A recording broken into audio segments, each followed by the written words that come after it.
And now, live from the TSC Towers, it's the UK's #1 pro wrestling radio show, The Squared Circle, with Lee Tyers and Andy Evans. Hey, this is Kip James. This is Rhino from TNA Wrestling. Hey, everybody, this is Ted DiBiase, the $1 Million Man. Hey, everybody, this is Michael Cole from Friday Night SmackDown. Hey, this is Chris Jericho, the Ayatollah of rock and rolla. This is the hardcore legend, Mick Foley. This is WWE's hottest diva, Tammy Sytch. This is the phenomenal one, AJ Styles. This is Sunny, the original diva of the WWE. It's time to step into the squared circle and get it done. This is the legend killer, Randy Orton. You're listening to the Squared Circle. Welcome, everybody, to the Squared Circle podcast, the UK's #1 pro wrestling podcast, radio show. It's not a radio show anymore, is it? It's a podcast. Andy Evans here, joined, as always these days, it seems, like by my legendary tag team partner. It's Lee Tyers. How you doing, big man? I'm doing okay. Legendary, but a cold can still take me down, so my voice is still a bit all over the place at the moment. But yeah, you know, I always get one exactly the same time every year. This is the one, so I'm on the end of it, and then it's full stop to Christmas. I was about to say, I do remember every year you used to get a cold around this sort of time, and then it would be, how are we going to do the show? Is it going to be that I talk more, or were you going to talk more? But ended up being I talk more anyway, so it was It's fine. all good. I'm here. I can still talk. If everyone else can put up with my voice, I'm all right with it. We'll be fine. We can live with it. Coming up this week on the Squared Circle, it's a bit of a big one, because as we are recording this on Monday, the 27th of November, breaking the fourth wall, at 5 to 7, my iPad to the right of me has got the live sentencing of Tammy Sytch. So we'll be breaking that as we go. But also, we are 48 hours removed from quite possibly the most controversial Survivor Series in history. So we're going to be touching on Survivor Series 2023. I think, in all fairness, there's only one thing we're going to be touching on in terms of Survivor Series. We'll get your reaction on that. We're going to be talking AEW Continental Classic. Going to get your take on what you think of this tournament. Plus, going to get you to give a prediction of who you think is going to win the whole thing. Last time you were on, Lee, we talked about the top 10 Survivor Series matches in history. We're going to do that. Unfortunately, Lee's had no input into this, so this isn't my opinion. So this will be intriguing to see what he does. And we got this week in wrestling history. So it's a bit of a big show. And hopefully you guys are not going to notice any difference, because I'm in Yorkshire at the moment, sat in a travel lodge, no expenses spared by my company, in a travel lodge, doing this over their internet. So, well, you know, it's fine. It's fine. You know, days gone by, you couldn't get a hotel internet connection that would sustain a Zoom stream. They just weren't good enough. So let's just be glad that an internet connection in a hotel room will be able to carry the show. Absolutely. I've got to try and upload it. Yeah, that's going to be the fun bit. You know, there we go. Right. If you want to get in contact with us on the show, how do you do it? Lee, you've got the show plan. How can people get in contact with us here at TSC? Multiple different ways. Of course, all the social media links, Facebook, X or Twitter, if you still want to call it that, Instagram, and on YouTube, it's TSC Wrestling Pod. And make sure you use the hashtag TSC Pod if you want to interact on social media as well. Amazing. There we go. Big question coming out. All In. Last time you were on, we talked about the fact the pre-sale was going to happen today. Yeah.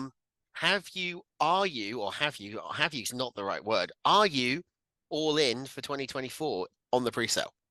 I haven't got my tickets yet. I know there was a pre-sale code that was valid for today that you could buy the tickets from. I saw something like 8,000 people in a queue in front of people. I'm not doing that. Again, I'm going off the basis that it's, you know, we managed to get tickets, you know, much closer to the time. I'm probably going to wait till after Christmas now. Yeah. You know, finances, and you know, Andy, we've got families and things. You know, kids come first. Get all that sorted. Let's get into January, and then we'll have a look at tickets then. I think. Interesting enough, on that topic, before we move away from All In, they've released the floor plan. Yes. And it's a bit more of a traditional setup this time, almost sort of a WWE style, with one of the sort of long ends of the stadium taped off, and that's where the stage is going to be, rather than kind of on the side like they had it last time. So a little bit more traditional, which I think will be nice. Do you know the reason for that? Go for it. Taylor Swift. Seriously, your face is a picture. For those who are listening on the audio podcast, Lee's face is like, what the hell are you talking about? Taylor Swift is performing at Wembley directly before. So Right. Tony Khan made a deal with Swiss management that they would change the setup to accommodate Taylor Swift. Wow. I know. So essentially, whatever stage Taylor Swift has, they're going to keep Pretty the much bare bones replicate. there and build on top of it. Pretty much replicate, which is going to be interesting to see what they do, because there was a lot of wasted space Oh, absolutely. at Wembley Stadium. Yeah. That floor area, but we'll see. Tickets are starting, from what we know, at £29, I think, which is a couple of pounds more than what they were in 2020. Well, this year. I was going to say 2023, but we are in 2023. And go right the way up to £3,576. Jeez. I mean, yeah. I mean, who knows who's going to be there? I mean, obviously, Will Ospreay, I think, is going to be one of the big names. He's going to be well up the cards. You can probably tell. One person that isn't there, we know, is someone who's just signed a new WWE contract, and we'll get onto that later when we talk about Survivor Series. Oh, great. Yeah, love it. All right, let's do it. Let's crack on with Survivor Series 2023. So it went down this past Saturday on the WWE Network. Lee, Survivor Series, quite honestly, is a weird bag of a pay-per-view, isn't it? Because for years it had an identity of being about the 5-on-5, the elimination matches, the tag team elimination. Then in 1991, it kind of went a bit awry, having The Undertaker versus Hulk Hogan. Then in 1992 was really the beginning of the end of Survivor Series, because it never was quite the same again. 93, 94 had elimination matches. 95 had the wild card. But really from 96, 97 onwards, it kind of lost its identity up until 2022 with War Games. Yeah, it's an interesting one. I mean, I loved the fact that Survivor Series back in the day, like the Royal Rumble, was completely different. It was all teams of 4 or teams of 5, at several points were going against each other, and that was all you had. There were no singles matches. There were nothing else. I get why they don't do it now, because again, with, as Vince said, sort of famously back in the day, there's lots more shades of grey now, rather than the good guys and the bad guys. You know, you're not going to get, unless it's a stable like Judgment Day or whatever, you're never going to get 4 guys or 5 guys potentially that all like each other against 5 other guys who all hate each other, and then multiple ones of those matches. There's all going to be infighting and that sort of stuff. They all, if you think about the UFC, there's no good guys and bad guys. They're all just characters and they're all fighting each other. Yes, we have heels and faces, but you don't, there's a lot less of a divide now. So having those teams against each other is a lot more difficult, but it's a shame. But it was one of those standout pay-per-views back in the day that was, it was always a lot of fun. I mean, for the competition side of it, for championships and that sort of thing, it was nice almost to have a little rest for that for a couple of months, and you've got the teams going against each other before you then ramp it up Royal Rumble and WrestleMania and, the big cards. It was kind of like the unofficial kickoff on the road to WrestleMania, wasn't it? Because it was the end of one set of feuds, kind of beginning that build up to Mania of whatever year. But War Games last year came back. We weren't sure if it was going to carry on this year. How does it feel? I mean, you're a WCW fan, right? Yeah. You're a wrestling historian. You're a classic man, just like I am. The old school bits, so much better than modern day pro wrestling. War Games is really a staple of Full Brawl for WCW. If you think, Full Brawl 93, which was the Horsemen and all that type of thing. Is it different now being WWE? Is it, too much to kind of steal and recycle an old WCW idea? Could they do something different with it? Well, a couple of ways you can look at it. Number one, as we know, I mean, this speaks volumes. It was something that Vince would never really want to do. He never wanted to steal things, excuse me, from WCW, any of their old concepts. People were crying out for War Games for years. Yeah. But then the more of the Triple H era came in, and we saw, hey, guess what? Halloween Havoc. We've had the Great American Bash. I mean, that was around a little bit before. War Games is now a thing. I think they needed to make it a bit more of a an iconic standalone thing. I mean, here you had, it was the men's war games, obviously 5-on-5, women's 4-on-4. It felt weird putting it on Survivor Series because it just, to uninitiated WWE fans, would just think, oh, it's just Survivor Series matches. They're just doing it in a cage with a couple of rings. That's all it is. There's nothing different about it. Having it as, I don't know, NXT TakeOver, whatever, and then have a War Games match as part of that would be great. But I think just dotting it in on the Survivor Series was a bit weird. It just felt like WWE are doing Survivor Series matches, but they just wanted to throw this extra spin on it. It's like they ran out of steam, wasn't it? We can't, like you said, we can't go back to the traditional 5-on-5 because of the way we're booking it now and the way the era of pro wrestling is, with the face heel divide completely thrown out the window. Yeah. I mean, this is Survivor Series 37. We're Wow. only a few years away from the 40th anniversary of Survivor Series. If you think about Mania 40 next year, if you think about the Royal Rumble is going to be 40 in about 5 years' time, SummerSlam is going to be 40 in 5 years' time. Yeah. Scary that. Has it got to the point, and we're going way off subject, but, has it got to the point that now some of these old school pay-per-views need to be rested? Are they just bringing them out for the sake of saying the November pay-per-view is going to be called Survivor Series? I get what you mean.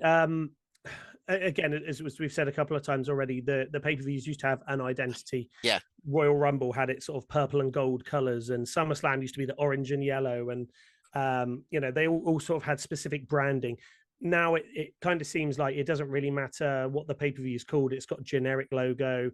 There's no sort of theming or ambience to the event. What I always loved about SummerSlam in particular was, everything was sort of orange and blue, and it had a real summer feel to it. Whereas now it just feels like another show. I don't know whether or not that's a conscious choice. And maybe, again, Triple H era, he likes some of the classic stuff. Maybe we see the pay-per-views having a bit more of an identity.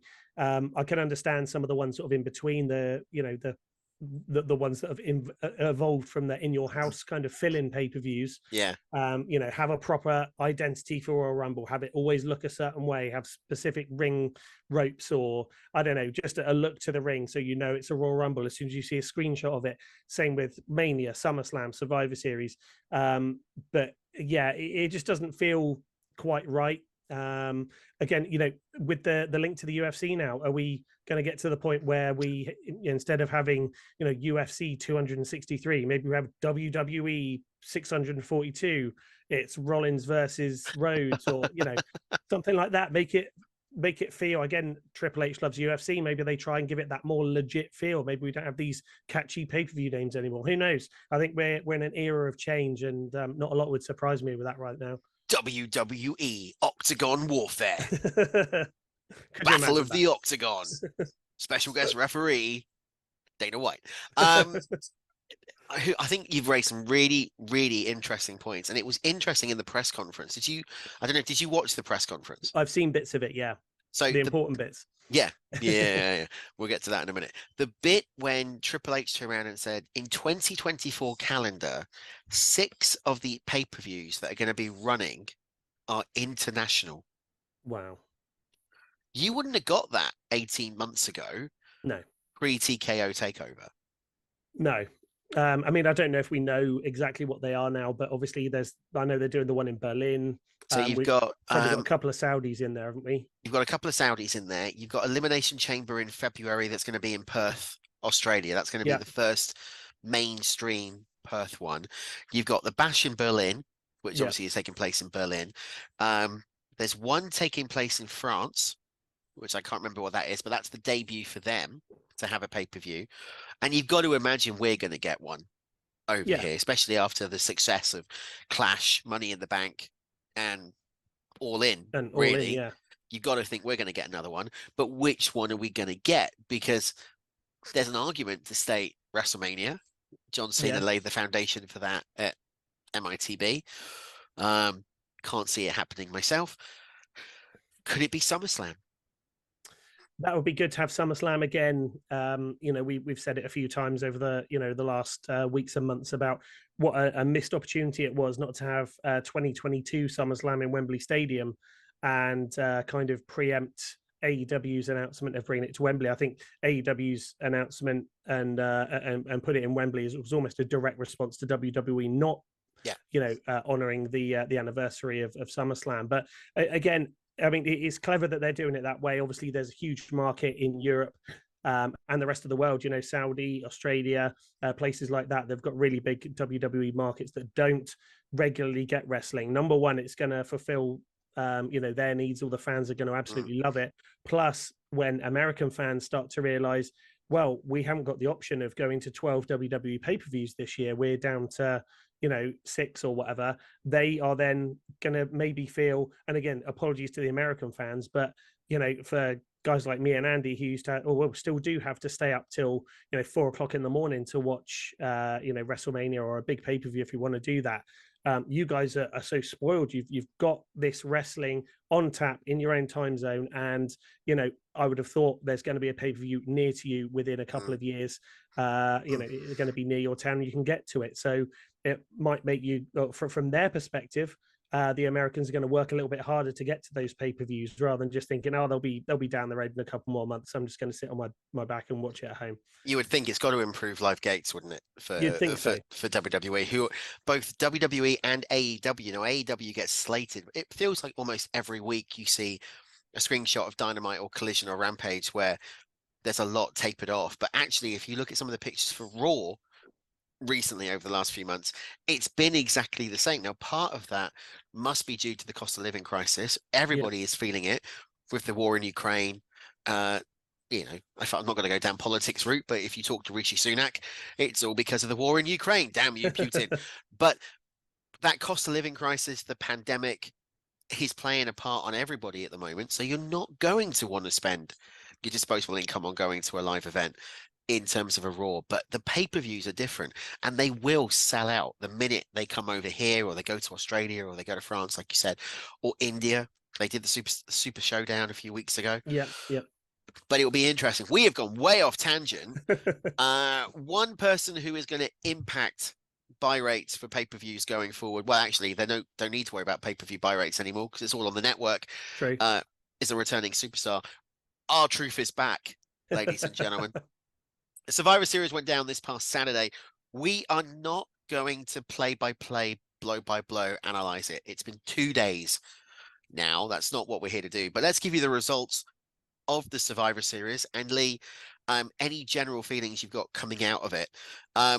So Dragon Lee versus Santos Escobar, with Santos Escobar going over, this continuation of the heel turn, which has been done incredibly well since taking Rey Mysterio out. And really setting the field for him to move on. What was your take on this one?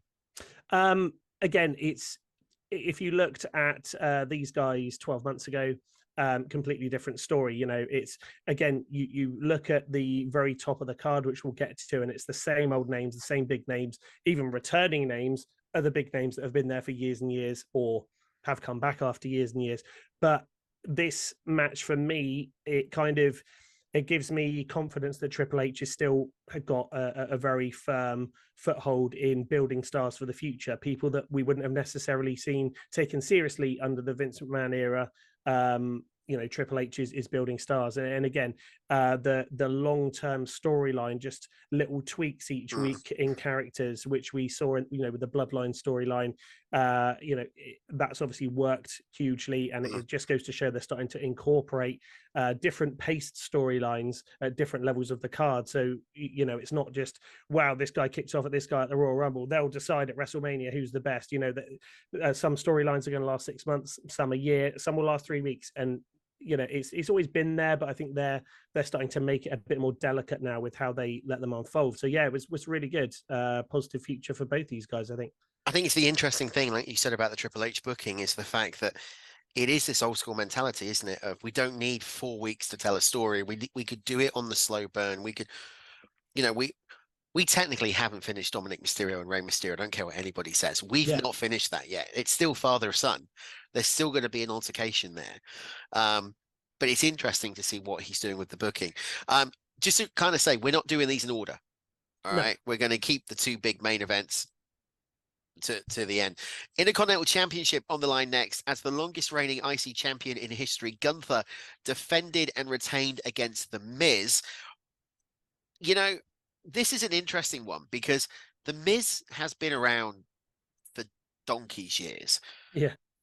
And could be viewed as being a comedic act that hasn't got any relevance. But actually, you put him in a position like this, and you are guaranteed to get a workhorse. And who thought we would have said that back in 2004 when he made his debut on Tough Enough? Exactly. On SmackDown. And in recent years, it seemed like he was almost just going to be a character rather than an actual wrestler. You know, he's so versatile in that role. You could have him just doing, you know, Miz TV. He could be, you know, have a segment like that, and you wouldn't even realize the guy was a wrestler because he's so natural in the interviewing and the, you know, the persona is so good. But you put him in a match like this, and he absolutely shone even after all these years being in WWE and where he's come from. All I kept thinking about was Rocky IV, and that's what, you know, the big Russian against Miz, who technically he's a cocky bad guy, but, you know, just trying his heart out to beat the massive Gunther. And, you know, just when there's a little bit of hope, he gets knocked back down again. And you know, again, a really great story. I think you could all see that's the way it was going to play out, but it was really, really well told. And yeah, the Miz came out looking really, really good, even though he lost. Yeah, he looked like a 5-star character, didn't he? He looked like an absolute. If he's not already, I think Gunther said it in the press conference. He is a future Hall of Famer. But what next for Gunther? Because longest reigning Intercontinental Champion, he has really been through everybody now in the mid card. There's a lot of people saying you need to be challenging either Seth Rollins for the world title or even Roman Reigns for the WWE title. Is he there yet? And or does he need longer? But really, is it now hurting him being IC champion? I don't think he's quite there yet. I think another 6 months to a year and he'll be proper ready main event quality talent.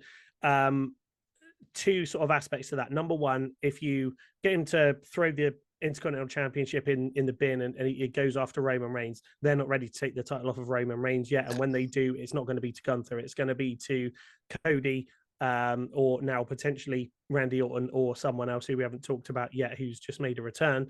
But, you know, who do you keep putting Gunther against? You know, he's such an intimidating figure and so dominant. Who can you throw in there to make it look like a believable fight? I mean, they did their best with The Miz, but you can't have that sort of match every single time. Yeah. There's no one really that big or dominant left anymore. That, you know, WWE is a lot of smaller guys. You know, The Undertaker's gone, Big Show's gone, Kane's gone. You know, all of these big sort of powerhouse guys aren't really there anymore. So it's going to have to take a really good story to get the Intercontinental Championship off of Gunther. And then I only see at that point when he finally does lose the title to whoever, he's maybe then going to step up and start looking at the main event picture with the title. What about someone like Bron Breakker from NXT, calling him up, or Von Wagner? That would be good. I mean, maybe that's something they'll set up in the Rumble, you know, sling some NXT guys in there randomly, and there's a face-to-face in the ring, and Gunther just gets thrown out completely unexpectedly by one of these guys, and that sets up a Mania match for the Intercontinental title. That could happen. I mean, has been Gunther's year, hasn't it? If you think about it, because of the fact that, you know, if you talk about the Rumble of 2023, I think he was number 2. Or one of the early entries anyway. At the beginning, yeah. He was at the beginning, and it was him and Cody Rhodes at the end of it. And then you had that chop fest. Yeah. At one point. I mean, such brutal moves by Gunther and by Cody. And then that he's kind of carried that momentum on throughout the year. Personally, I don't think he needs Imperium.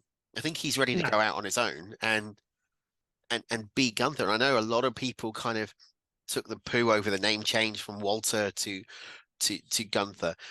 I don't really care about that because I think the name actually fits him better than Walter. Yeah. Walter's an old man. Yeah, exactly. Yeah, Gunther certainly works. And I think really, even if you were the biggest Progress fan or whoever, you know, people know him as Gunther now rather than Walter, he's developed his own angle on that character as Gunther that he wasn't as Walter. So, the name works. I don't know. It's a difficult one. I bet there's a few people scratching their heads on what to do with such a surefire. You know, he's an absolutely can't miss talent, but there's so much other talent at the top now that you've already got stories going on with. What do you do with them? R-Truth. Yeah, maybe. Or R-Truth. Lesnar, Brock Lesnar. Oh, God. Is he re-signed? I don't know, but it's Mania time, isn't it? He's going to come back at some point. Goldberg, retirement. Wow. No, not going to happen. Women's World Championship up next. Rhea Ripley defending and retained against Zoe Starks. I mean, there's nothing you can really say about this match, is there? I mean, Rhea Ripley is, without a doubt, the future of the women's division. She has got it. Yeah, and again, when she first started and sort of moved up, I didn't really see it. People with Australian accents didn't really have the best of luck in WWE. There was the oh God, who are they now? The tag team, female tag team. Yeah. The Iconics. That was it. But because they had, and they were treated the same people like people with British accents used to have. Just because they're Australian or just because they're British, that's their gimmick.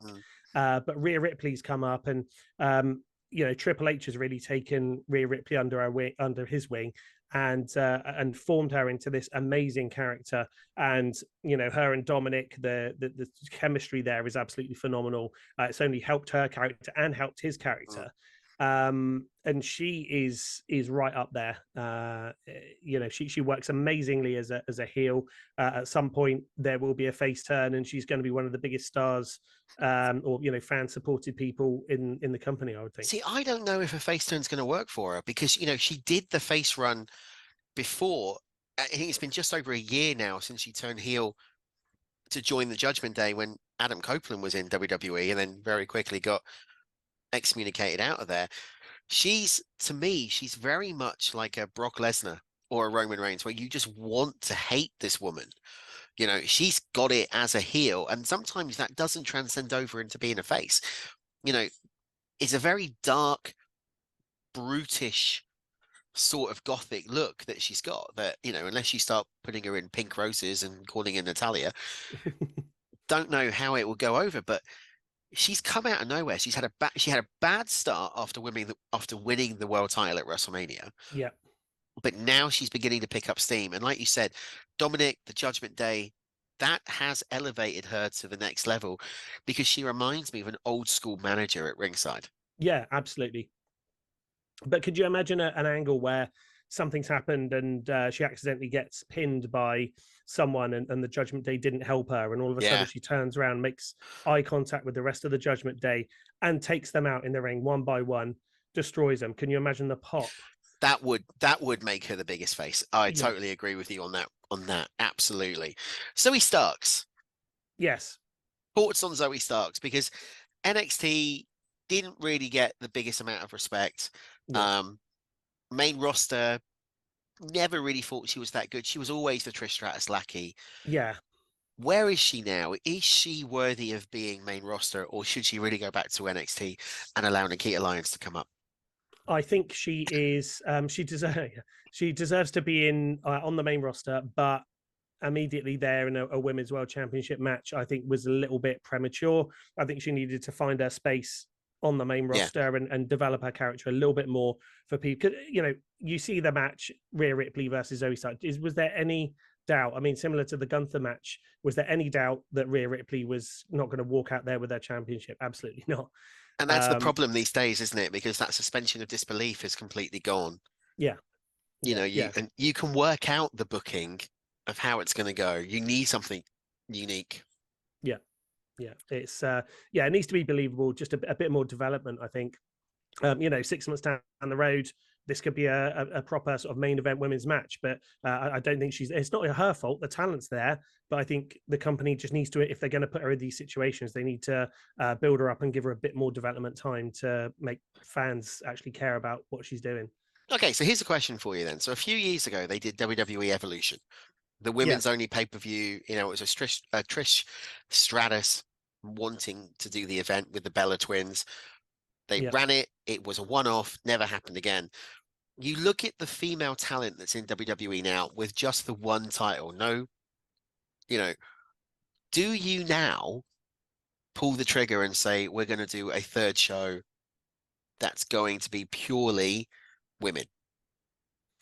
The problem you've got there is if you're going to do it, you need to throw everything at the wall, which would mean plucking people like your Rhea Ripley's off of SmackDown and Raw and putting them on this show, and the main product would suffer because of it. I think, and again, it's not any fault of the characters themselves or the performers themselves. I don't think still at this point there is enough development in, several layers of characters to warrant a whole, not division, but a whole show dedicated to it. It would take a lot. You'd almost be looking at it, because we'll get to the women's War Games match in a minute, but there are plenty of names there that would that would fit in really well. You'd probably bring back a couple of legends like your Trish and your Lita and those sorts of people to headline it. But again, who else do you throw in it to make a whole brand, as it were? With the women, there's people like your Zoe Starks and a load of the other NXT girls who are great but just aren't quite there yet, and great performers, but you don't know their story, you don't know who they are, you don't know why you should care about them. All you're going to care about is, it's another Becky Lynch versus Charlotte Flair match, yay, let's watch that again. And I suppose building that one step further, if you're thinking about 2024 with NXT going to the CW network, they're going to want all this star power on there to really kind of get those eyes. I mean, you've got talent on NXT like Roxy, Roxanne Perez, Tiffany Stratton, Thea Hale, former members of Toxic Attraction that could easily go into the main roster. Yeah. But at the moment, the women's division on WWE is similar to AEW. There's women all over the place. Yeah. But not enough TV time for them. They just brought Nia Jax back. Yeah. I mean, what you need to do is almost cut, or certainly on the main roster, on the Raw and SmackDown side of things, almost cut the women on there by half, just so you can spend more time on each of those women and have them taken seriously, rather than just guess, right, who shall Rhea Ripley go against this week? Right, NXT person 742, sling them in. What's her name? Don't really care. She can, she's good. She can have a match. You need to, there need to be stakes, and this is something Eric Bischoff says all the time. Why do we care? Why would we be interested in thinking that Rhea Ripley might lose her title against this person? Why would be interested in this person being in a storyline with, Shotzi Blackheart, for example? There's got to be some kind of story there, and there's got to be some buy-in from the fans, and you can only get that if there is some sort of story and you can connect with that character. Yeah, I totally agree. Royal Rumble, Women's Royal Rumble. Yeah. Who do you think will win it? I'm not asking you to keep the prediction now, make a guess, an off-the-cuff remark. Who do you think would win and be a viable challenger to Rhea Ripley? That's so difficult. But again, because things, if it was a couple of years ago and it was just solely Vince McMahon run, you could probably clearly work out the pathway of the women's championship all the way up to WrestleMania. Yeah. In the Triple H era, certainly when it comes to the women, who we know he really cares about and he really wants to make work. It could be. I don't think we're going to go the obvious route. I don't think it's going to be a Becky. I don't think it's going to be a Charlotte. I don't think it's going to be an Asuka. I think it will be someone potentially like a Tiffany Stratton that can come up and almost win it out of nowhere, and then you've got a sort of Cinderella story building in the run up to WrestleMania, and even though she's a quote unquote bad guy, it's going to have the people liking the bad guy, similar to a sort of Stone Cold. You like the fact that she's a bit of a twat and she's horrible to everyone, and and you're just going to, right, okay, we'll be a twat to Rhea Ripley then. Come on, let's see you try and get this belt. And it would be a fun storyline leading up there, and I wouldn't put that past Triple H. Okay, so let's do a what if scenario, right? Go on. You can sign one female talent. That could be anyone who's been released, anyone who's on the AEW Impact roster, NWA roster, to come back or to return or debut and win the Royal Rumble. Who would you pick? Oh, wow. That is a big one. But just to say, we don't prep any of this, so this is all off the fly conversation. Do that's really difficult? I mean, I would have said, I've completely forgotten her name now. Just come over from AEW, Jade Cargill. Yeah. But again, there's just not enough time. I think they've realised, or there have been reports that she's, Triple H brought her in and she's ready to go main event. She'll go against Rhea. It'll be amazing, but she's not quite there yet with her in ring work, so that they're having to delay a little bit. Do you know what? Paige. Oh, wow. Okay. That could be good. You know, the one thing I think I talked about this last time. The one thing I was so upset about with All In and the fact she had that big "We Will Rock You" entrance with her family there, the audience were going mental, but she was still a heel. Yeah. And she was still a heel when she went back to the States for a little bit before. You know, it was. I felt they did her a bit of a disservice there. Yeah, They could have done a bit of a face turn beforehand, and then the crowd would have been behind her even more. It would have been a great feel good moment. Get that sort of momentum behind someone like a Paige or Saraya against Rhea Ripley. Again, they've both got that kind of not gothic, but the sort of leather and studs and that kind of look. Saraya can do this was my look before it was yours. You know, that sort of angle I reckon could easily work. And I think people respect Saraya enough for her to go in there against Rhea Ripley and for her to be taken seriously. The funny thing is, the more you think about All In now and you think about AEW and where creative's gone, it actually felt like that match was more of a vehicle for Toni Storm. Yes. Saraya absolutely. won the title, but it was that was the kickoff of the whole Timeless character. Yeah. Which is phenomenal. Brilliant. Absolutely. By the way. Brilliant. Got to say that. Moving on from the women's match, let's move to the women's match. It's the War Games women's 4-on-4. It was Team Bianca Belair, which was Becky Lynch, Charlotte, Shotzi Blackheart, and Bianca Belair, facing off against Damage Control, Bayley, Io Sky, Asuka, and Kairi Sane. It was Team Bianca Belair who won it. This opened up the pay-per-view. Yeah. Is this what you wanted from a women's War Game match? I think so. I mean, again, in this day and age of political correctness and equality, especially when it comes to portraying things on TV, you've got to be very careful. There are people who are going to have the whole, women should be women and, they shouldn't be involved in all the blood and guts. But then there are people on the flip side of that who are going to be, the men are going to smashing each other's heads against the whatever and bleeding all over the place. Why can't we have that in the women's match? And that shouldn't be a problem. I think it's very, very, I think WWE are feeling their way around these women's War Games matches very, very carefully to see sort of how far they can step over the mark and it still be acceptable. Because on one hand, you've got a fan saying this is rubbish, it's not as violent as the men's War Games match. And on the other side, you're one step away from someone like CNN picking up on the story. Oh my God, these women are having their heads busted open all over the place. But because, it's not real, it's sports entertainment, but oh my God, it's the most sickening, brutal sport on TV today. Why are we letting our children watch this? It's been like that for years. And it's such a tightrope. It really is. I feel sorry for WWE with this stuff, but they're doing the best they can, I think, with it at the moment. I think all companies are doing the best they can with it at the moment because it's all over the place, like you're saying. And what made me chuckle was you go in political correctness, and I wanted to say in hypersensitivity. Yes, which was our old disclaimer at the beginning. Might have to dig that out for the audio. There you go. It was what it was, wasn't it? I mean, it was a good way of kicking off the pay-per-view. They're teasing something with Damage Control. Yes. Now, yes. Bayley did a promo backstage for WWE Digital where she basically went, I'm broken. I don't know what to do. I don't know where to go now. Mm. Could we be seeing the kicking out of Bayley to form an Oriental Chinese version of Damage Control? Because you've got Kairi Sane, Asuka, and Io Sky. That would make sense. I mean, you want to be very careful looking at the equality and the sensitivities. You don't want to have a generic Chinese or Asian contingent all in one, and treat them like Kai and Tai. Have the Chinese music playing when they come out and choppy and all that kind of thing. But it can get very stereotypical very quickly if you're not very careful with it. And again, if Bayley's going to turn face, how does that work? Does she go back to the neon colors and the wavy inflatables, or is she just a face version of the character she is now? I think it's the fact that it's happening now is an indication that we might see some sort of blow off or an explosion at the Royal Rumble. You could have two or three of them in the ring trying to get someone else out, and there's a miscommunication and something happens there.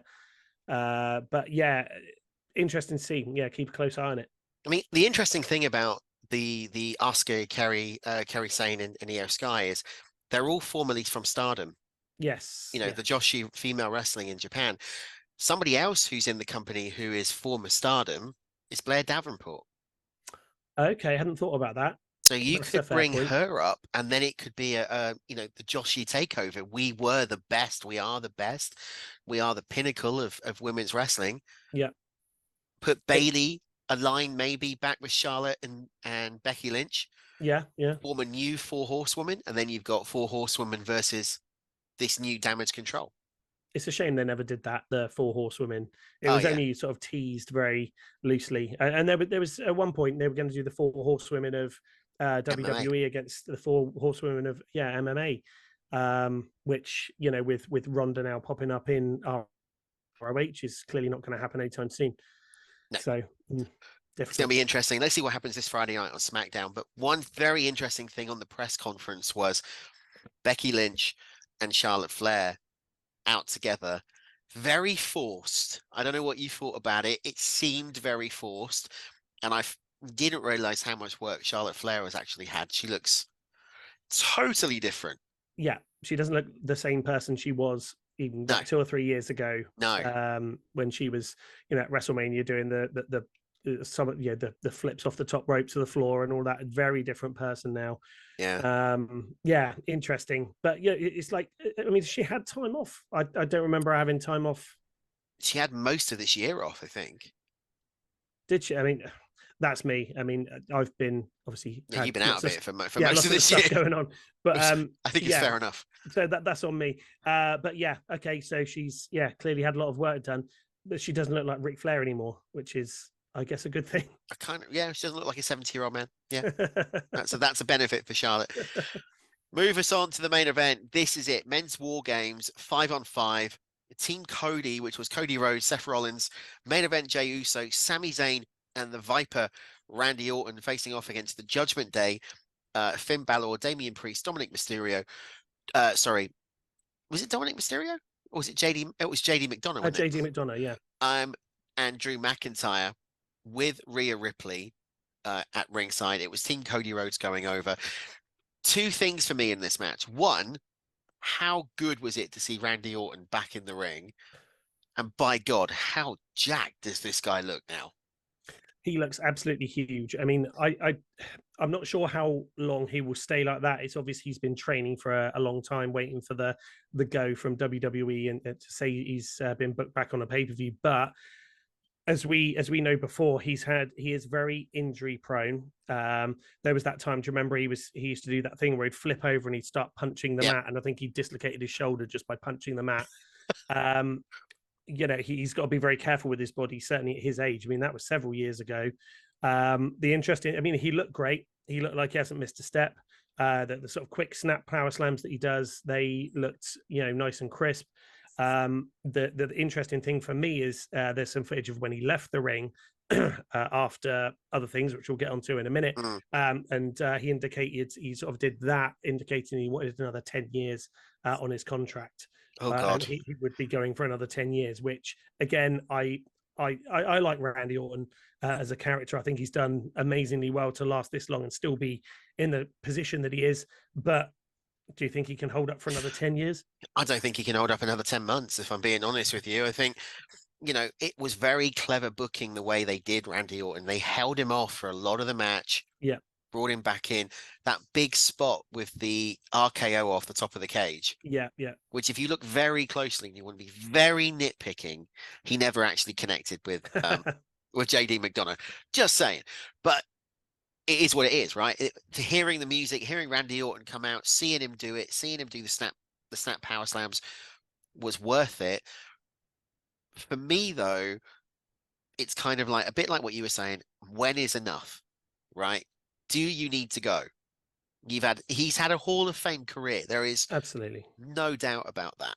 Hall of Fame career. And who would have thought back in the day of Evolution, would we be saying Randy Orton was a Hall of Famer? I suppose then again, it was supposed to be Evolution. Ric Flair was supposed to be the past, Triple H was the present, Randy Orton was supposed to be the future at that point. But I mean, that was 20 years ago. Yeah. It doesn't really seem that long ago, but 20 years ago that was. And then of course you had Batista in there as the muscle as well. But he really was probably the I guess the weakest member of Evolution there. He was doing the Legend Killer, trying to take on or take out all of the big names, the historical names in WWE, Foley, Hulk Hogan, many others.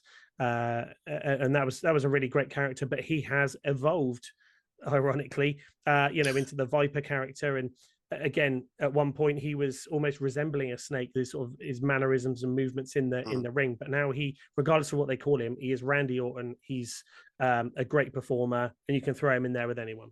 He's a Hall of Famer, Randy Orton. And I think we're looking at a feud now. I think this feud is building. They were playing it very nicely on commentary about the passing of the torch between Randy Orton and Cody Rhodes, the legacy. If you think about this, I think we're going in. I don't think Cody Rhodes is going for the world title at WrestleMania. I think we're getting Randy Orton versus Cody Rhodes. Yeah, and again, it could be something else they set up at the Royal Rumble. Could be with Randy turning, or do we even see? No, Cody's too popular at the moment. I don't think they turn. They won't turn Cody. Yeah. It will be a quick RKO out of nowhere, to coin a phrase, on Cody Rhodes. Check him out. If it's not at WrestleMania, that's your SummerSlam main event. Yeah, that'd be good. Cody will win the world title or whatever title he's going to win at Mania, and then he will defend it against Randy Orton at SummerSlam. Yeah, that's your build up. I think that would be good. It has to be. That has to be the way they're going. They're lining the dominoes up too nicely. Yeah, not to do that. Okay, right. Two things. Number one, Drew McIntyre left the ring, threw a tantrum, went to the back, threw his stuff. Yeah. Depends on who you believe. I mean, there was a bit of footage with the signal from the cameraman sort of doing that to McIntyre, getting him to go. Was there a legit injury there and he was trying to get him out of the place? Did they have a very planned story that Drew was supposed to appear very angry and storm off, and that backstage they just continued with that? Who knows if there was a WWE camera there excuse me, just keeping an eye on Drew, and we'll see that footage of him storming out the arena in a hoodie and just grabbed his bag and went. Maybe it is all storyline based. That's what I'm leaning towards at the moment.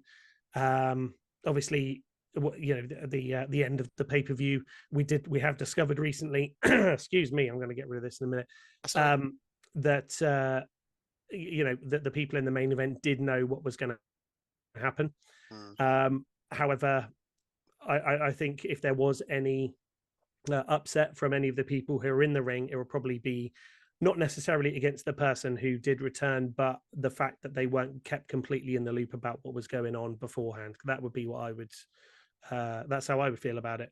Okay, let's break it down. So the match finishes, Cody Rhodes with a crossroads gets the pin on Damian Priest, which I thought was clever pinning. Yeah, you pin, send your money in the bank. Yeah, that was clever. I like that. It didn't really hurt Damian Priest either. True, but it made more sense for that than Finn Balor or Dominic Mysterio or anybody else. All of a sudden, the music hits. Best in the world. Yeah, CM Punk walks out. There have been rumors about it. Let's not lie. There have been rumors about CM Punk coming to the WWE. According to the Triple H in the press conference, it was done really quick within the space of a week. Yeah. CM Punk in the WWE, good thing or bad thing? So Triple H has said that he is, if the fans want it, that's what we'll do. The question is, do the fans actually know what they want? It's great to see CM Punk back. It was great to hear the pop. What do they actually do with him now? He's as a character, as an entity, as a person in AEW or WWE. Great. He gets people to change the channel. He definitely gets views. But in the ring, I'll be honest, I don't really think we didn't see an outstanding CM Punk match in AEW. That was obviously in AEW. What are we going to do? Who are you going to stick him in there with? The rumor already is Seth Rollins, thanks to the sort of reaction from Seth at the end of Survivor Series. But again, the character work and the build, just because of the two characters, will be amazing. What will the match be? How long will it also be before CM Punk says the wrong thing and backstage ends up in a bit of a Well, in a bit of news a hole. coming out already is that an allegation's been made against CM Punk by journalist Ryan Satin from a few years ago when he was on the Fox show Okay. that they did, which I can't remember what the name of it, WWE Backstage. Backstage, yeah. So there's an allegation already coming out. I've got two problems with this, and now I'm in the minority, right? Because Sam, I was talking to Sam about it on our conversation on WhatsApp. He's very much positive about CM Punk coming back home, right? Brilliant. Yeah, best thing in the world. No pun intended. For me, I look at it and go, it's going to be a matter of time before he gets a world title, and he doesn't deserve it. The company is not the same as what it was 8-9 years ago when he walked out of WWE. He's then spent that last 9 years trying to bury WWE. Yeah. But more importantly, CM Punk is tarnished. And he's tarnished because of AEW. True. 2 years, 2 backstage events that led to him getting fired. Yeah. Yeah. But then again, WWE is just infinitely bigger than AEW. They have shareholders, they have investors, they have board of directors. Would they have taken the risk on CM Punk being on their TV show, and not even necessarily the TV show, but just being associated with the WWE brand if they weren't sure he was 100% sure that he was going to be okay and not cause any damage to the brand? That's the interesting thing. If it did happen over the space of a week, it's quite a big gamble for this guy who's, sort of almost made the company implode like 6 months earlier, or less than 6 months earlier even. And you're throwing him out there on, a big pay-per-view to say he's back. It's an interesting move. You know what? It's going to be very interesting, and I haven't listened to it yet, and I don't know if they reference it at all. 83 weeks with Eric Bischoff. Yeah. Because Bischoff is highly critical of CM Punk in All Elite. Just highly critical of CM Punk. So it's going to be interesting to see what he says, because I'm intrigued to know, will his position change because it's WWE? Ooh, And he's got this interesting. thing about AEW and Tony Khan, right? So yeah. will this position change? Because if it does, as much as I love Eric Bischoff, you got to think you're screaming hypocrite. Yeah, true, very true. The other thing that I find quite interesting, or was thinking about, how they could physically use him, other than the Seth Rollins storyline. I mean, Seth is obviously world heavyweight champion. What about you take a leaf out of 1991's playbook? Obviously, CM Punk left AEW claiming to be the real world champion. Could you imagine in this day and age, CM Punk comes out with the AEW World Championship with the X across, and his angle to get into Seth Rollins is, you're not the real world heavyweight champion, I'm the real world heavyweight champion.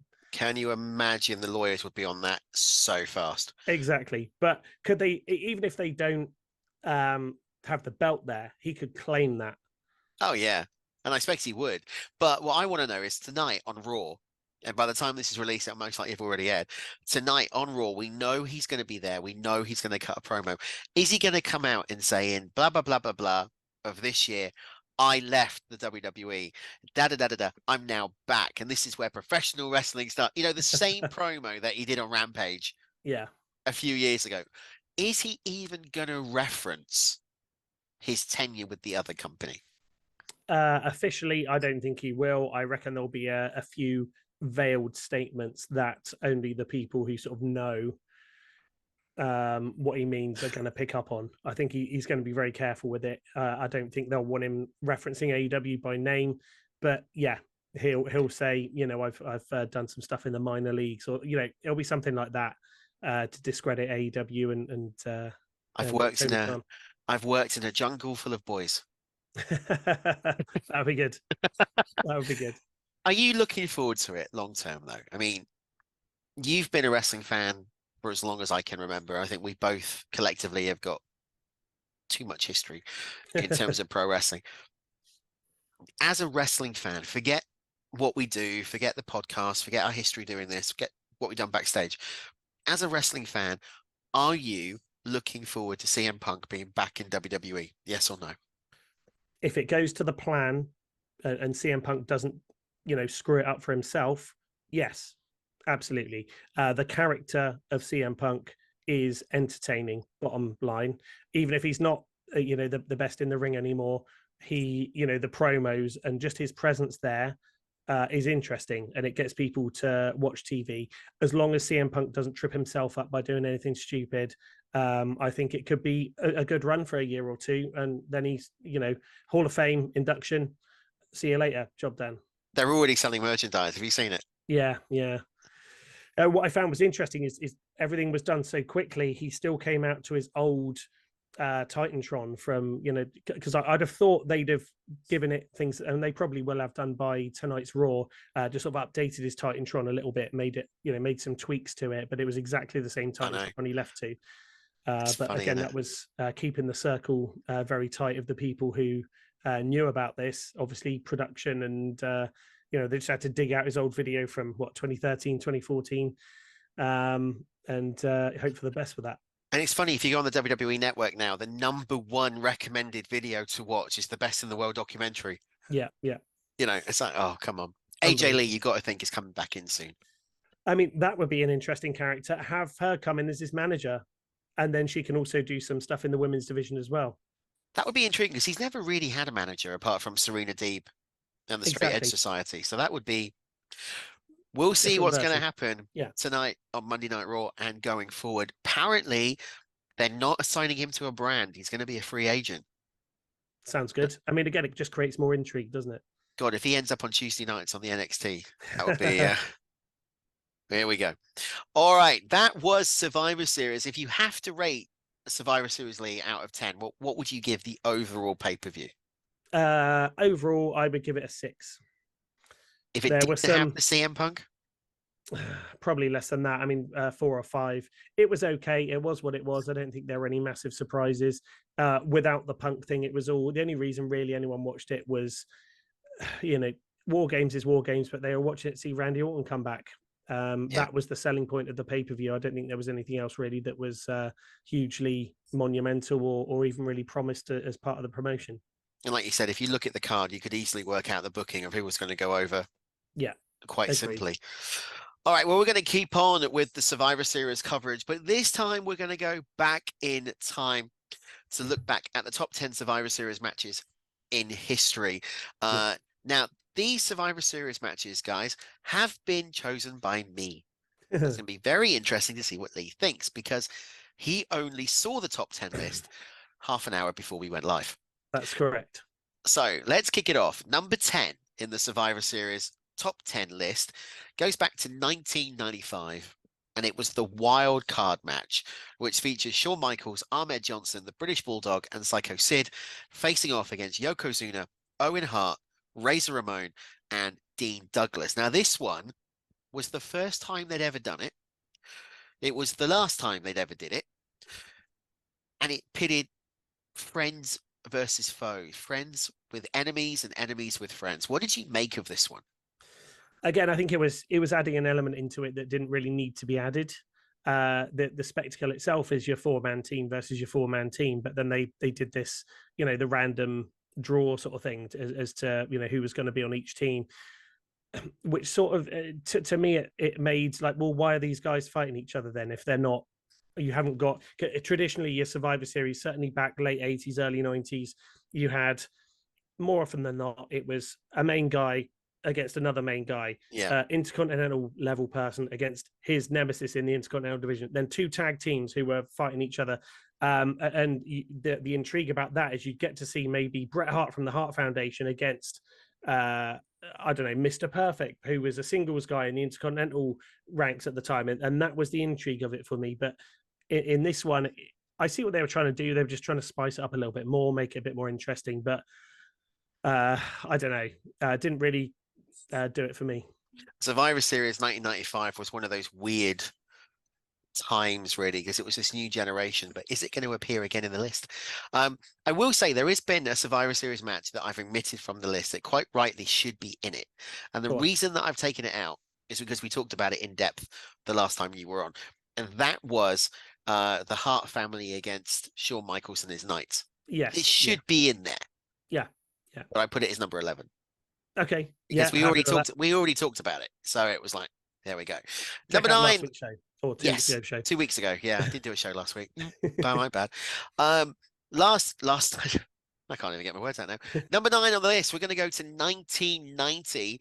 Ted DiBiase, Greg Valentine, the Honky Tonk Man, Rhythm and Blues, and the debut of The Undertaker, facing off against the American Dream, Dusty Rhodes, Coco Beware, the Hitman Bret Hart, and Jim Neidhart, the Hart Foundation.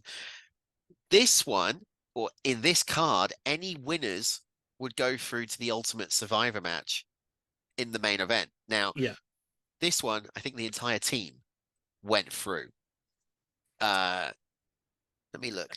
No, it wasn't. It was just $1 Million Man in this one. It was just, you're right, just Ted DiBiase who went through in this one. Surprising, I thought they would have put The Undertaker over, looking back on it now. The thing is, interestingly, what they did, they made him look really dominant. He actually got counted out because I think it was Dusty Rhodes was beating up Brother Love outside the ring, and The Undertaker just exited the ring to try and help, and then he got counted out because at the time, they didn't really know what he was. He was a zombie dead man. He didn't really care about winning the match. He just cared about destroying people, and he saw someone attacking Brother Love, so he marched off out the ring. And then it was just him and Dusty Rhodes beating each other up all the way up the entranceway. So he got counted out. So he didn't get pinned or anything. And it just kind of enforced the fact he was just this unstoppable killing machine. No one pinned him, but he's not in the match anymore. It was weird, wasn't it, seeing The Undertaker coming out with Brother Love, the light of love against the darkness of death. But yeah. It was a good run. And interestingly, bit of trivia on this one. For weeks they were, mystery partner, who's it going to be?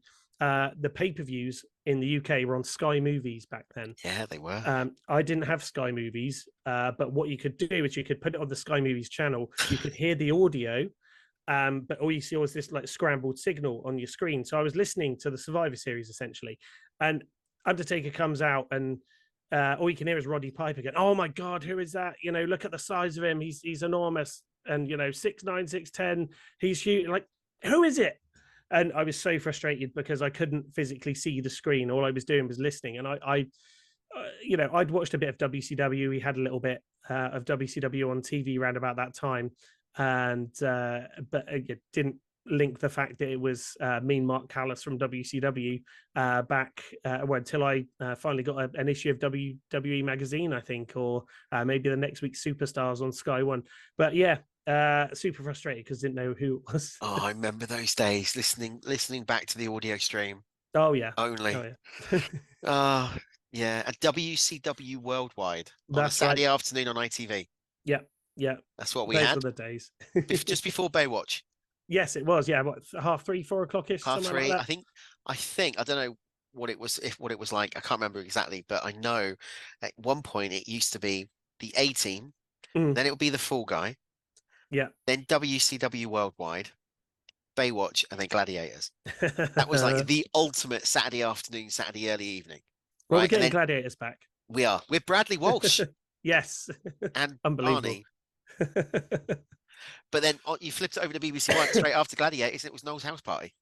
Yes. Oh, can't go wrong with Noel's House Party. That's lost all of our viewers now. Survivor Series 1990 was number 9. Number 8 on the list, we're going back to the original Survivor Series, the main event. Hulk Hogan, Bam Bam Bigelow, Don Morocco, Paul Orndorff, and Ken Patera facing off against Andre the Giant, the One Man Gang, King Kong Bundy, the Natural Butch Reed, and Ravishing Rick Rude. And goes back to this original format that you were talking about, right? Yeah. Hogan and Andre, the two team captains, coming off that match at WrestleMania 3, the build-up leading into 1988 for the world title at Saturday Night's Main Event, leading into WrestleMania as well. For a main event of Survivor Series, this had everything you wanted. It did. I mean, there were, so many monsters on the opposing team. I mean, you've got people like Don Morocco, Paul Orndorff, Ken Patera, who are, muscular guys, but nowhere near the size of your King Kong Bundy, One Man Gang, Andre the Giant. Again, it's Hulk Hogan with a team of really huge guys. Against him, it was pitting the odds against Hulk Hogan. How's he possibly going to get through it? It's your classic late 80s WWF Hogan-led wrestling match, just in the form of Survivor Series. It kind of set the stage for what Survivor Series should be. course, Bam Bam Bigelow accompanied by Oliver Humperdinck Yeah. doing the Very cartwheels. Oh, Old school Bam Bam Bigelow. if you haven't seen it, check out Dark Side of the Ring when they did the Bam Bam Bigelow episode. I mean, it was fantastic to Yeah. watch more about Scott Levy. Next up, number 7 in the list, we're going to go to Survivor Series 2014. John Cena, The Big Show, the man who will not retire, Ryback, Dolph Ziggler, Eric Rowan facing off against Seth Rollins, Kane, Rusev, Luke Harper, and Mark Henry. Now, this one might seem a bit of a weird choice. It was a weird, uncanny list of people. But you had the Wyatt family facing off against each other. You had Seth Rollins and John Cena facing off against each other. You had The Big Show and Rusev facing off. And of course, you had Mark Henry, who at that point was on fire back in 2014. You know, who would have thought a salmon jacket would have made him so over with the crowd? Yeah, I mean, it's for the people you had around at the time. I think this is probably the best they could have done with a Survivor Series match. Yeah. I mean, again, this was back to 5-on-5 teams rather than just the traditional 4-on-4. Again, kind of led by the John Cena versus Seth Rollins feud, and again, the Wyatt family element in there as well. You've got Dolph Ziggler in there, which is always going to make things good. The kind of star power of Big Show and Kane, Rusev certainly on the up at that point, Mark Henry, some good people in there, but again, it kind of felt like the face team didn't really have anything in common, the heel team didn't have anything in common, and it just felt like tipping out a toy box and seeing what toys you've got left on the floor. I'll play with these then. It's all a bit odd. But, it worked. Having Cena and Rollins captain their own individual teams was good. I think it's got a 4 out of 5 in Meltzer ratings. Yeah. For the Survivor Series. Number 6, next up, goes back to Survivor Series of 2016.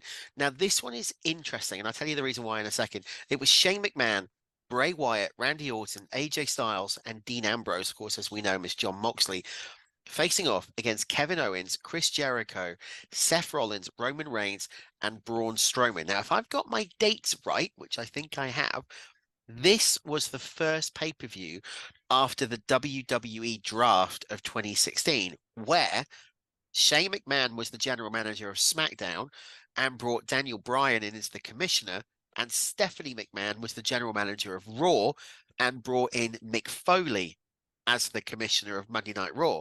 Right. And you had this whole dynamic of not only show versus show, but family member versus family member. And Daniel Bryan was doing this whole moody thing, forced to retire. He wanted to make sure that he got SmackDown to be the #1 show, but they were calling him the B+ player. Yeah, that's right. Continuously. Yeah. The go-home show for Monday Night Raw for this one was literally SmackDown invading Raw.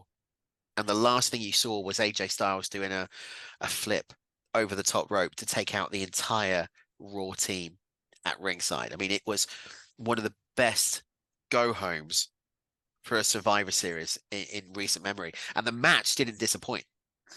Yeah, I mean, just looking at the people that are in the ring now, or sorry, in that team that are still going now, just looking at them together is really odd, especially the team of Kevin Owens, Chris Jericho, who of course is AEW, Seth Rollins, Roman Reigns, who's just on another level to everyone else, and Braun Strowman. And then Shane McMahon, Bray Wyatt, rest in peace, obviously, Randy Orton, who's just come back, AJ Styles, who's getting over an injury, and John Moxley, essentially, who's high up AEW. It seems a really, looking at it, 8 years later, 8 years later, it is very, very odd with the landscape being totally different. But again, you cannot discount the star power in that one.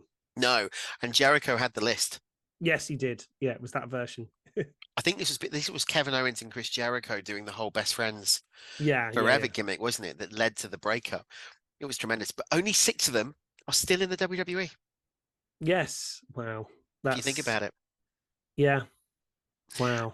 Phenomenal. Number 5 on the list, Survivor Series 1995. Marty Jannetty, Hakushi, Barry Horowitz, Bob Holly facing off against Skip, Rad Radford, Tom Pritchard, and the 1-2-3 Kid.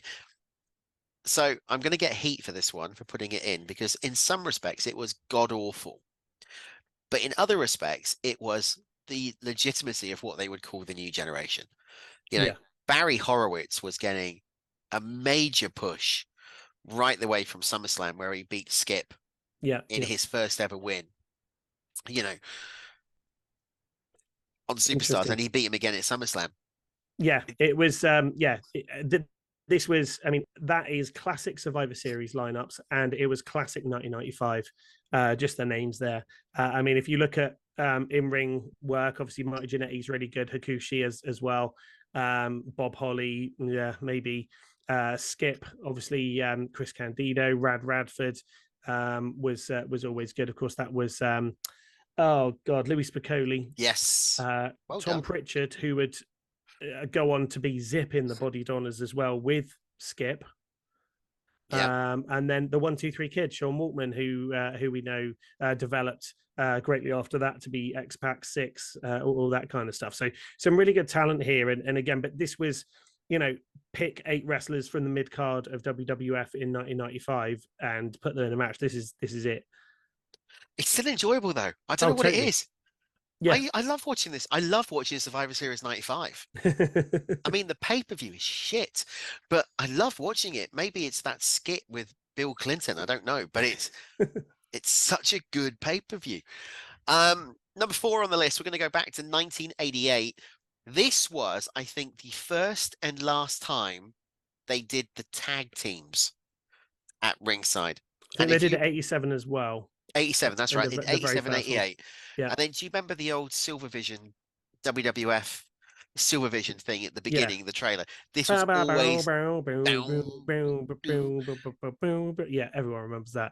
This was always featured in the highlight. It was Demolition, the Brainbusters, the Conquistadors, the Bolsheviks, and the Rougeaus facing off against the Powers of Pain, the Hart Foundation, the British Bulldog, the Rockers, and the Young Stallions. And when I was putting this together, I went, who the hell is the face and who's the heel? Then you saw the Rockers and the Young Stallions and went, okay, I've forgotten about the face turn. The multiple face turns of the Powers of Pain. Well, this is where it happened, because the Powers of Pain came in as faces. Demolition at the time were heels, and during this match, Mr. Fuji stopped managing Demolition and moved over to manage the Powers of Pain in the middle of the match, and that sort of was a double turn for the two teams.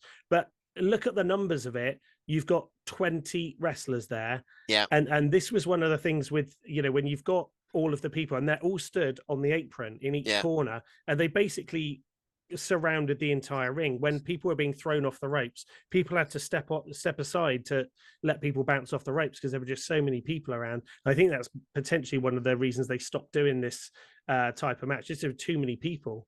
You imagine being sat front row, you know, you're paying premium for a front row ticket and you can see sod all. Yeah. Because you've got feet in the way. The rules for this one were quite simple. When one member of a tag team was eliminated, that tag team had to leave the match.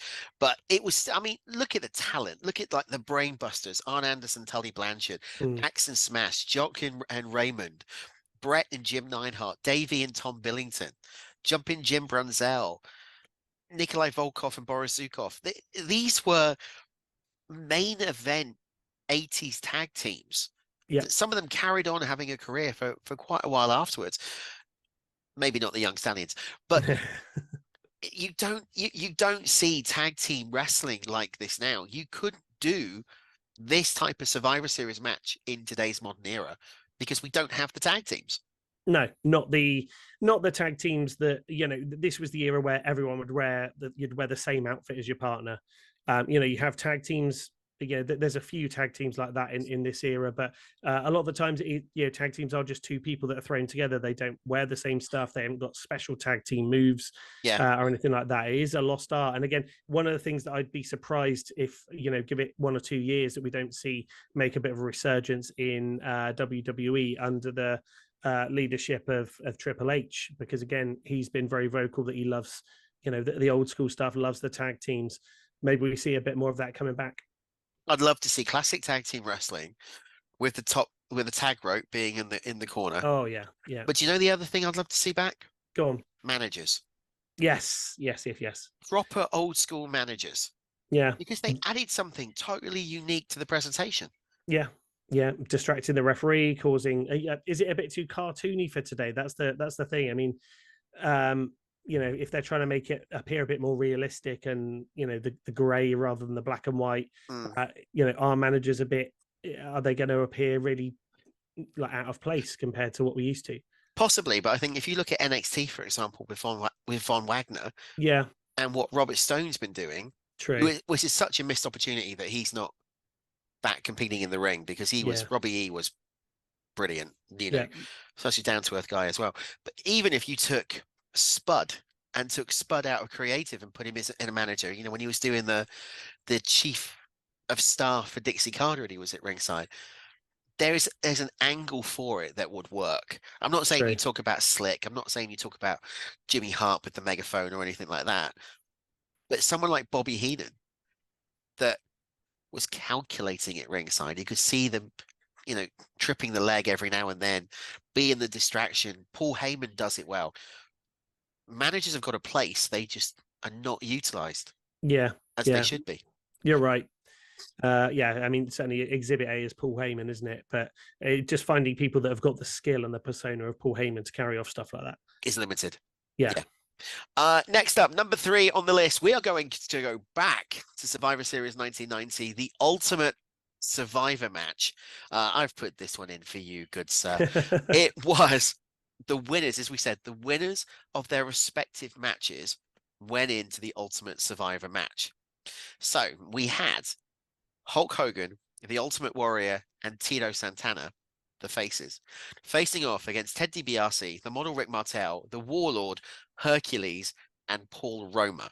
So it was 5-on-3 elimination tag team match. You love this match. What is it? Or maybe not love it, but you love this pay-per-view and this in particular. Yeah, I mean, it was the only time they ever did the ultimate match of survival at the end. And again, as you said, it was anyone who was a survivor from a previous match got to go through to this grand finale match of survival. The problem with it was, and the fact they never did it is because, again, WWE didn't want to admit that there were clear good guys and bad guys, not faces and heels. There wasn't that divide, even though there was. They couldn't say, well, this guy's a goodie, this guy's a baddie. But okay, so Hulk Hogan won his match. Which team does he go on? If you're thinking about it in real life, obviously he goes on to the good guys team.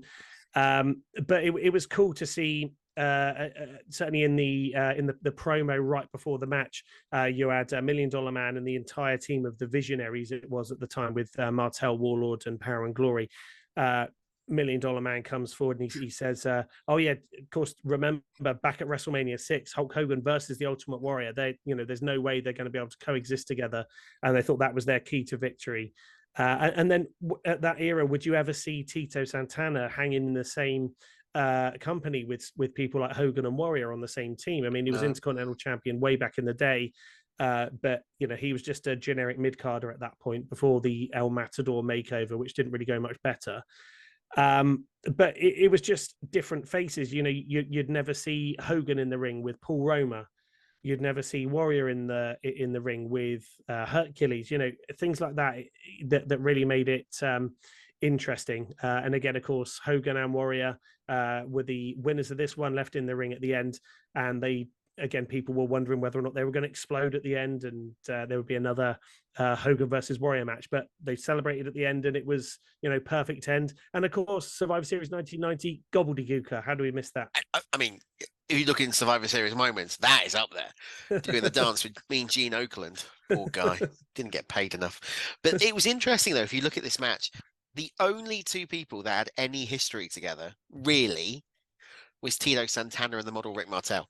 Yes, absolutely. You had a little bit of history between Hogan and Ted DiBiase. Yeah. Because of Andre, but it was Rick Martel and Tito Santana. Yeah. Always wanted to see Strike Force get back together again. That would have been good. And they never actually had a proper big blow-off pay-per-view match against each other. Still technically together. Both retired, but still technically a tag team.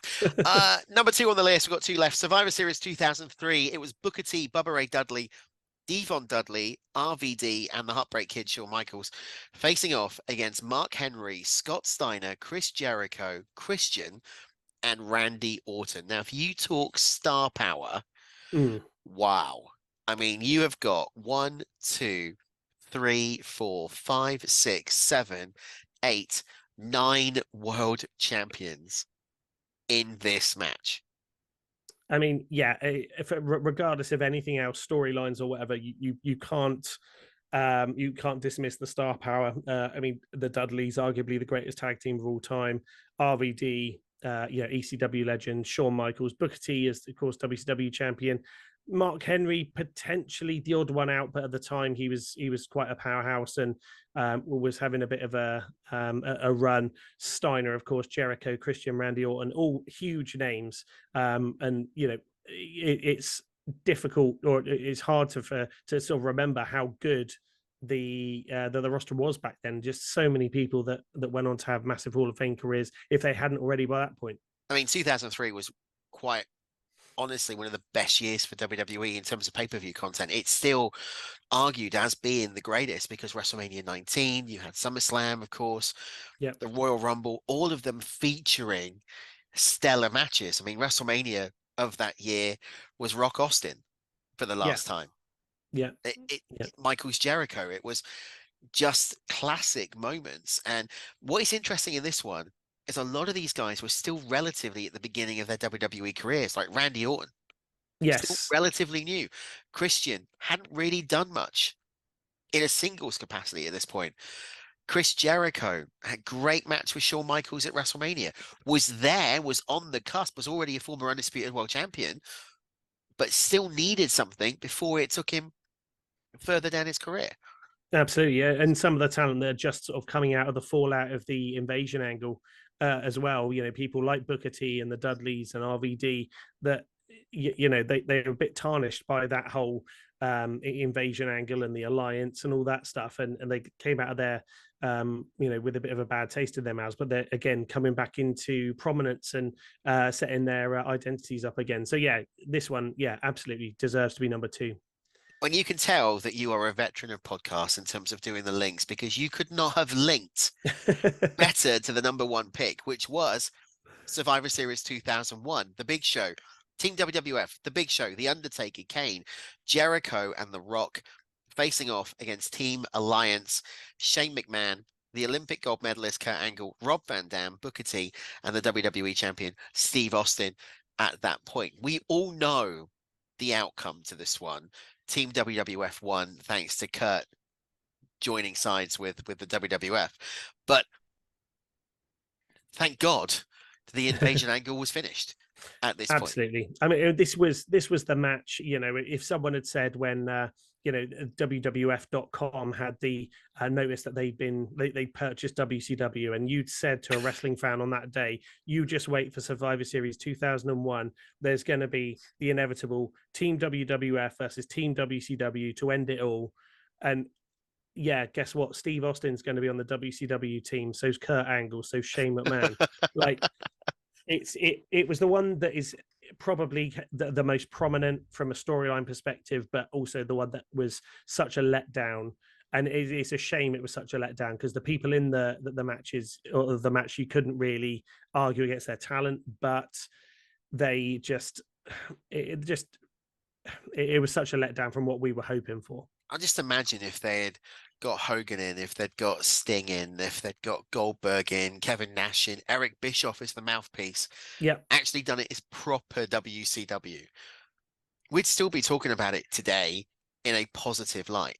Totally. And I could see them doing WWE Nitro at that point. That could have been a legit way of doing some sort of a brand split. That would have been good. Again, I mean, 5 people from WCW, you'd have maybe Hall, Nash and Hogan, Goldberg, and maybe Flair or DDP or someone like that. That would be amazing. That's what people were hoping for, and it just never happened. Maybe Sting. That's what people were expecting. And, there's only really one person in that match that is identifiable with WCW, and that's Booker T. And, he was the last WCW champion in the WCW era, but again, WCW at that stage was a shadow of its former self. It wasn't like a Sting or a Hogan. The big one that could have slain was Slapnuts. Good old Double J, Jeff Jarrett. Because they teased it on that Raw when they took over. Never came back in. That's That right. was- I mean, again, I think he'd annoyed Vince so much Yeah. with how he left initially. I don't think that was ever going to happen. But yeah, it would have fit in really nicely. That was only a few months later that TNA came to Yes, fruition in exactly. 2002. All right, that's the top 10 Survivor Series matches, in my opinion. Do you agree or not? I don't think anybody will, but let me know on social media at TSC Wrestling Pod. I'd be intrigued to know what you think. Lee, I'd be intrigued to know what you think as well. So you can leave a comment on YouTube and let us know. I'll do that. Brilliant. Yeah. Do you agree with majority of the list or not? Yeah, I think so. I mean, I think all the matches that I would have included are there. Maybe again, looking at the top 10 matches in Survivor Series history, are you just including the Survivor Series style matches? Because Yeah. there are other, things like I'd maybe throw in there. And again, I know I've banged on about how I love the Survivor Series matches and I hated it when they took them away. But Hogan versus Undertaker in '91, where Undertaker wins the title, things like that, I'd have slung in there. But again, if you're just looking at the 4-on-4 or the 5-on-5 or the 10-on-10, if you're looking at that tag team one, I think they're all in there. All the good ones that I'd have looked at. Awesome. The other match we could have included if it was going to be Survivor Series matches would have been the Elimination Chamber from 2002. Of course, yeah, that was which crazy. was brutal. First ever. And last time at Survivor Series, it went to its own pay-per-view. Yeah. All right, let's talk a bit more current stuff now. So AEW this past week unveiled the Continental Classic. Two brackets, Gold League and the Blue bracket. I don't get why they didn't just call it red and blue, but that could have been Raw and SmackDown. Competing over Dynamite, Collision, and Rampage, with the main event set at World's End. This is where it gets interesting because Eddie Kingston's Ring of Honor and New Japan Strong titles are also on the line, and they will be merged to create the AEW Continental Classic Championship, which will be defended in Ring of Honor, AEW, and New Japan. Now, it's similar to the AAA Trios Championship that they brought in, which has been going on for about 20 years now. The tournament is going to be 12 men competing in a round-robin style, very similar to the G1. What's your thoughts on it? Too complicated, in my opinion. I mean, why? Why do we need this?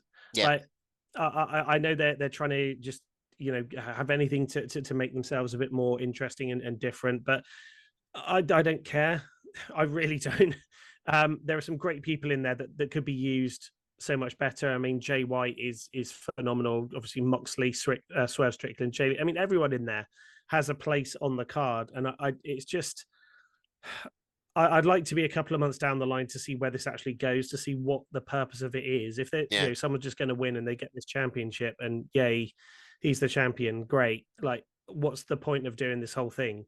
Yeah. Just have a match to merge the titles or something. Just I don't get it. I've not got any interest in it at all. I hate being against AEW, but I couldn't care less, if I'm honest. It does kind of reek of desperation, a bit of a fanboy thing by Tony Khan. But currently, in the Gold League, it's Jay White, John Moxley, and Swerve Strickland have all got 3 points. Lethal, Briscoe, and Rush haven't got any. On the Blue bracket, Brody King and Castagnoli have got 3. Andrade, Idolo, Bryan Danielson, Eddie Kingston, and Daniel Garcia have either got 0 or not competed yet. Yeah, I know your feelings towards the Continental, but if you had to pick one out of those 12 to win it, who would it be? Jay White. Oh, wow. Okay. I'll go Jay White. I think he is. I know they're using him quite a lot at the moment, but I think he is. Certainly, if you've got people like Will Ospreay coming in there, I think Jay White is going to be one of those guys that needs to be at the top of the card for years to come, especially if the rumors of Kenny Omega starting to, slow down and maybe take a step back from in-ring competition. These people who can have these 5-star matches like Jay White. I mean, Moxley's great, but, he's certainly over the last year or two become just a blood and guts guy, not even the sort of John Moxley that joined AEW or the Dean Ambrose style of character. Danielson maybe would be good.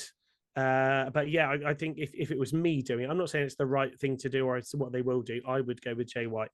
I think it's a good shout. There's a case for a lot of them because if they're going to be competing on New Japan as well, you think about Jay White, known for New Japan. That's where he cut his teeth. Yeah. Bryan Danielson is desperate to get to Japan to compete in the G1, but in fairness, I don't think Bryan can actually handle the G1 no, tournament these days. Moxley is known for New Japan. Eddie Kingston, of course, won the New Japan Strong title and it's competed in the G1 Climax. So there are a number of individuals there. I think you've got a good shout with Jay White, but I've got this feeling it's going to be Danielson. Yeah. From a storyline perspective, I get that. Yeah, it'll be interesting to see. Well, I mean, it'll be interesting to see the result. Again, it's just going to drag. I mean, it's when they started making King of the Ring a TV tournament, and you'd have the qualifier matches go over weeks and weeks and weeks. It just reminds me of that, and just, oh great, it's another qualifying match, just another one of these generic matches that doesn't actually mean anything until 3 weeks down the line, and we're looking at points. But yeah, it'd be nice to see how they handle it from a storyline perspective. Okay, got some breaking news coming in now. Sean Ross Sapp, Fightful.com, is reporting that Tammy Sytch has been sentenced to 10.6 years in prison for driving with a suspended license causing death. Then another 7 years for DUI manslaughter to be served following that. She then has 8 years of probation. So Tammy Sytch has been sentenced for just under 18 years in prison. Holy crap. I mean, again, wow. we talked about this before. On one side of it, what a sad story from where she was to where she is now. But number two, good. You can't get away with stuff like that. No, and hopefully now this will, it's going to force her to clean herself up. So yeah, in some ways, it's payback and not payback. That's the wrong word.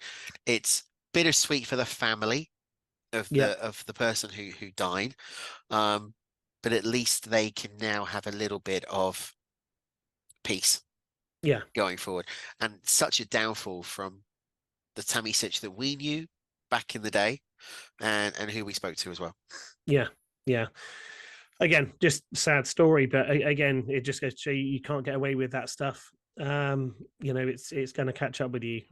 She's had again such a fall from grace, but also multiple chances to turn herself around and get fixed, and it just hasn't happened.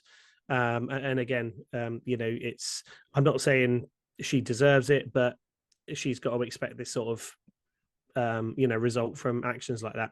Totally. And now it's going to be intriguing. Now, going back to what we talked about a couple of weeks ago, will she be removed from the WWE Hall of Fame? I'm just trying to have a quick look on the website to see if, what they're like with this type of thing. They're quick to act. I can't see anything at the moment, but then the website to try and use the WWE is shocking. We'll look at that in just a second. Tammy Sytch, just to reiterate, sentenced 17.6 years in prison as of now. Breaking news coming out from Fightful and Sean Ross Sapp, who is obviously a respected journalist out in the US. All right, moving on. Last bit of the show now. It's been a quick one this week. It seems to have gone, but we've covered a lot. We have. In the show, we're going to go look back to wrestling history. Going to kick it off with November the 25th, 1992. Do you know what happened on November the 25th, 1992? Survivor Series. How did you? Yes. Show plan. Okay. Sorry. Yep, I asked for that one. It returned to Richfield for the first time in 4 years. We talked about it a couple of weeks ago on the show. We're not going to go into too much detail. It saw Bret the Hitman Hart retain the WWE Championship against Shawn Michaels, and Randy Savage, Mr. Perfect, victorious by disqualification over Ric Flair and Razor Ramon. Perfect's first match back since SummerSlam 92. 91.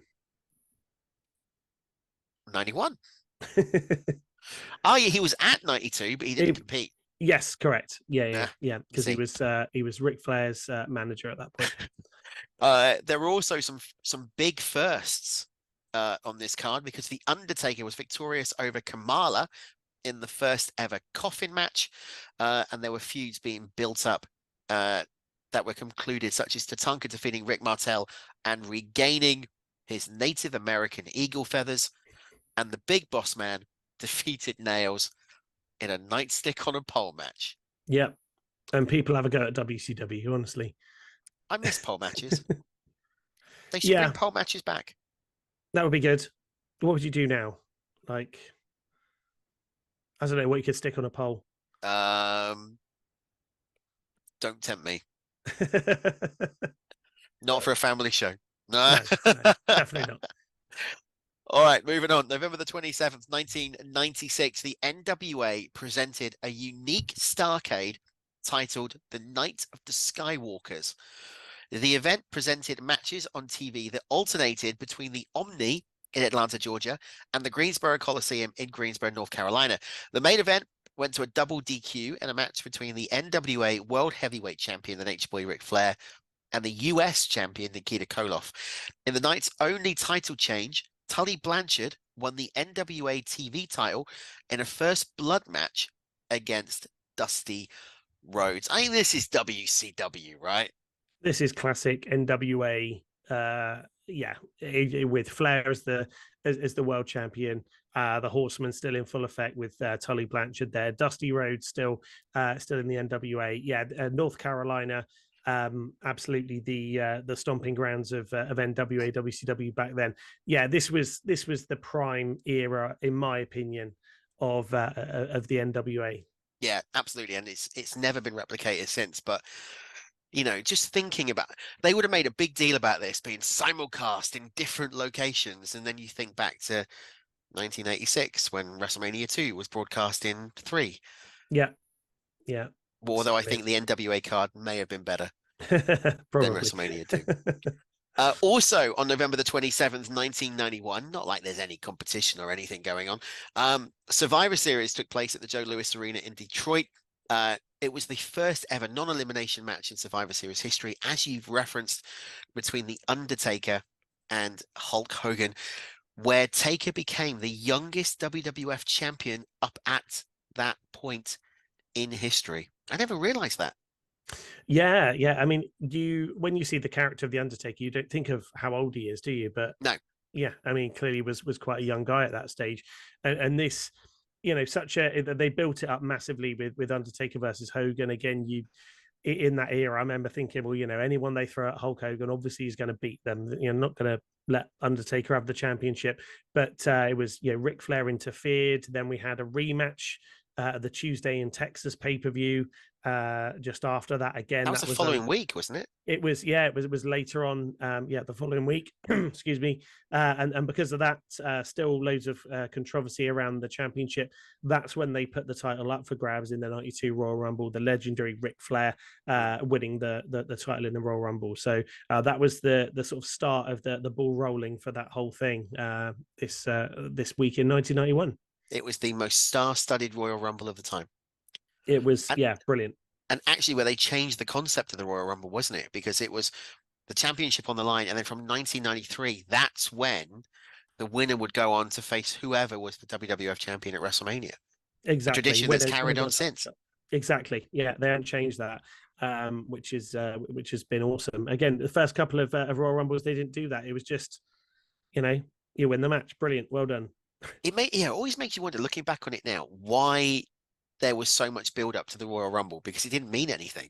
No, at the time. But at least Hulk Hogan won the first, well, not the first two, but 90 and 91. Yeah. And he was WWF champion no, he wasn't in 91. But anyway, he was, certainly in 1990, he was the WWF champion. So like, okay, why did he win that? What was the point of it? But, you know, you loved it at the time. It was classic, wasn't it? And we were only nippers. Don't know how old we were.